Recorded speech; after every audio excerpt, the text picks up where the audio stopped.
Glaucoma എന്ന് പറഞ്ഞ രോഗം തന്നെ പ്രോഗ്രസീവാണ്. അതായത് അങ്ങനെ തുടർന്ന് നിൽക്കുന്ന രോഗാണ്. അത് കണ്ണ് രോഗങ്ങളിൽ ചിലതൊക്കെ അങ്ങനെ തന്നെയാണ്.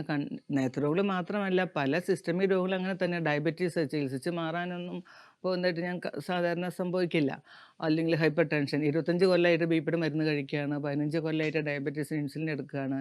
അല്ലെങ്കിൽ കാർഡിയാക് ഡിസീസിന് ഞാൻ 15 കൊല്ലമായിട്ട് ഗുളിക എന്ന് പറയുന്ന ഒരു ഗ്രൂപ്പ് രോഗങ്ങളുണ്ടല്ലോ. അതുപോലെ പ്രോഗ്രസീവായി നിൽക്കുന്ന ഒരു നേത്രരോഗമാണ് ഗ്ലോക്കോമ. അപ്പൊ അതിന് ഒരു ഇമ്മീഡിയേറ്റ് ഒരു ക്യാപ്സൂളിലേക്ക് ട്രീറ്റ്മെന്റ് ഒന്നും നിലവിലില്ല. പിന്നെ അതിന്റെ എത്ര കാലം വേണ്ടിവരും എന്നൊക്കെ പറയണമെങ്കിൽ, ആ രോഗം തുടങ്ങിയിട്ട് എത്ര കാലമായി, അവരെന്തെല്ലാം ചികിത്സ ചെയ്തിട്ടുണ്ട് എന്നതിനെയൊക്കെ ആശ്രയിച്ചിരിക്കും.